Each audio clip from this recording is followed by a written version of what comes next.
Hello everyone, Master Ben here, and welcome back to another Star Citizen video. Today I would like to delve into the topic and help answer the question, is Star Citizen actually fun to play right now, and what could the future hold for Star Citizen? Regardless of if you are new, existing or a seasoned player taking a break from Star Citizen, join me as we discuss this difficult topic. Of course, if you are new to the game, please consider using my referral code for some free in-game items and credits to start you off in the verse. Or hit subscribe to follow all the upcoming videos I have planned, and stay tuned to hear about a giveaway I'm running right now. Before we begin, let me make it clear this is my opinion of Star Citizen. I'm not speaking for the community, and I certainly do not expect what I say to apply to all demographics of players. I do absolutely adore this game now and what the future plans are, but stick with me as I'll explain some pitfalls which have pushed me away from Star Citizen in the past. With this being said, let me give you a brief context as to what type of gamer I am. My passion has always been in combat, particularly strategic operations. This means when I play Star Citizen, my goals are all around combat vehicles, be it ground, sky or space. I do not care for things like mining, and while trading sounds interesting, it wouldn't be my full-time job in the game. So the first question is, what do I actually want to do in this game? There are so many options available, however not all built equally. This means you truly need to work out what your goals are in Star Citizen. Are you here to make the most money possible regardless of the cost or service line? Or are you here to have a laugh with credits as an added bonus? These questions alone can radically change the gaming experience. Currently 2 gaming loops make the most money in Star Citizen: mining and bounty hunting. These different lines of work already cover such a large segment of the game's audience, so you should already have something to do. Note, I didn't say you have something fun to do here. While yes, these game loops are already well fleshed out and being updated, let's take a look at bounty hunting as a core example, as I'm not a miner and do not want to speak for this group of players. So, you've grinded the needed certifications to unlock all PvE missions. Now we can make some good money quickly. Min-maxing your routes will save crucial seconds, allowing for even more AUEC to buy the next big ship. But is this fun? Once you've mastered PvE bounties, the loop is no longer about eliminating enemy ships and more of a time management challenge. This was the first pitfall I fell into towards the end of 2021. Sure, making credits was fun, but why did I need the next best ship if all I was going to do is jump back into Sentinel to make even more money until the next wipe and start the whole process again? Another issue I found here is nearing the skill cap for PvE bounty hunting. Without that challenge, the enjoyment for me slips away quite quickly. The next question to ask yourself is, what are your goals in Star Citizen? Do you want every ship in the game? Do you want to be the best miner, racer, fighter, gunner, trader, medic? The list goes on and on. This game is huge in opportunities, but only if you are willing to explore them and try everything out. The biggest issue with picking up only one game loop is when any patch demolishes that area for months on end. This actually happened to me, and is part of the reason no videos followed for Hull A. Weeks of work went into a bounty hunting guide, only to have it made redundant with changes in 3.17. This is an alpha, and sometimes the game likes to remind you that with the power of a freight train.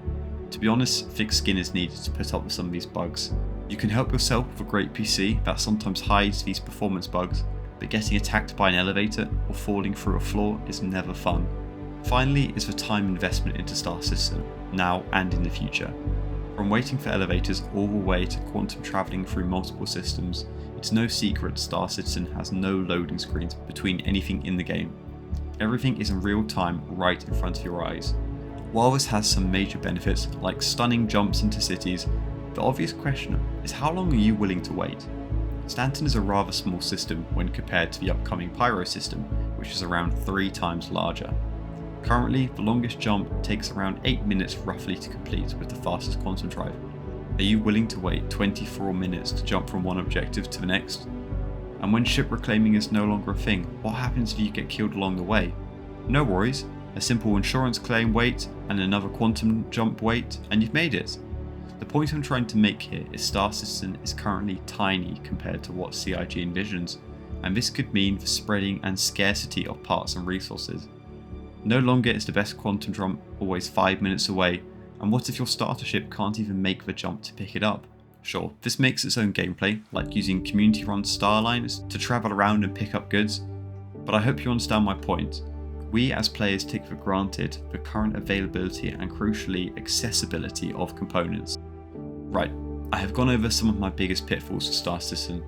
So why do I even play this game every week alongside spending countless hours writing scripts and making videos for this game? Well, because there is one key way to turn many bad points of this game into a joy. One solution to almost any problem this buggy alpha throws you, and I'll tell you it right after a word from our sponsor, MasterBen10_YT, a great Instagram account for daily Star Citizen screenshots and content on... Wait, hang on a minute, that's my account. Who wrote this script? Oh, no, it was me. Give it a follow. So how do I really enjoy the game? I joined an organisation.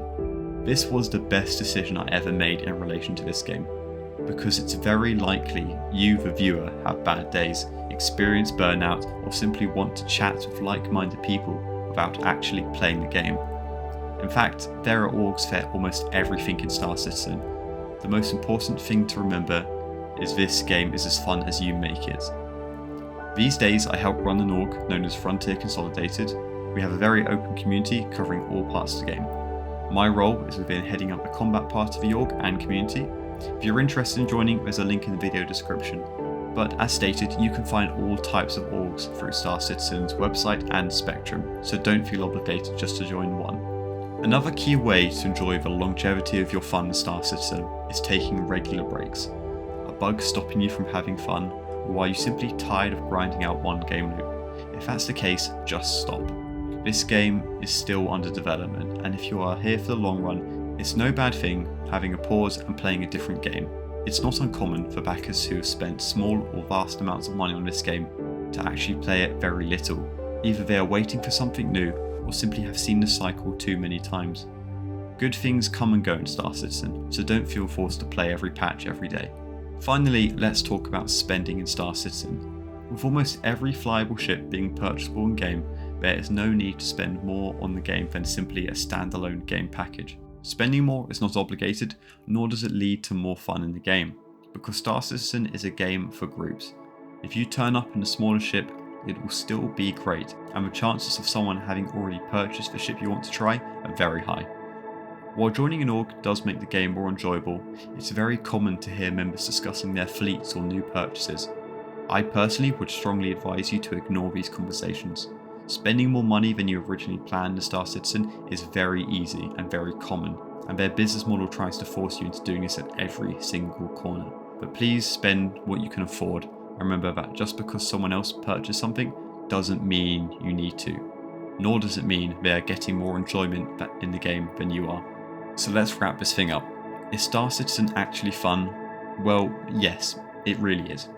Having followed this game from the Kickstarter, and finally spending money in the game back in 2021, I can say that this is a great game with plenty to do. But remember, bugs are widespread and money is not the be all and end all in Star Citizen, especially while we're in development state. Having large piles of cash or every ship can be fun, I personally do not see the benefit. Overall, this is a sandbox universe game that many of us have dreamed of as kids. I can go from boarding a hostile ship in the back end of nowhere to taking a train through the streets of Microtech without seeing a single loading screen. Star Citizen isn't your normal game, now or going forward. It comes with some very unique challenges and frustrations, like waiting for lifts or public transport. Sure, jumping from planet to planet takes lots of time, but when doing this in a group, you suddenly find so many things to do. If it wasn't for the community of Star Citizen, I would have refunded my game package and never made a video or this channel for the game. But this game opens a platform of people crying out for this experience, and I truly think everyone needs to try it at least once. Just remember, in Star Citizen, you should never be alone. So thank you so much for sticking out until the end. This is a video I've been planning to make for a very long time, and I hope the correct message came across. As I'm sure you can tell, the content on this channel is becoming wider than just ship reviews, so please do leave me a comment and tell me what you think. It's your support that keeps me spending my weekends making these videos. Remember, the giveaway for 2 hover quads is still ongoing. Just hit subscribe and leave a comment to enter, and all details are in the description of this video. Also down in the description is my referral code should you want to pick up this absolutely amazing game.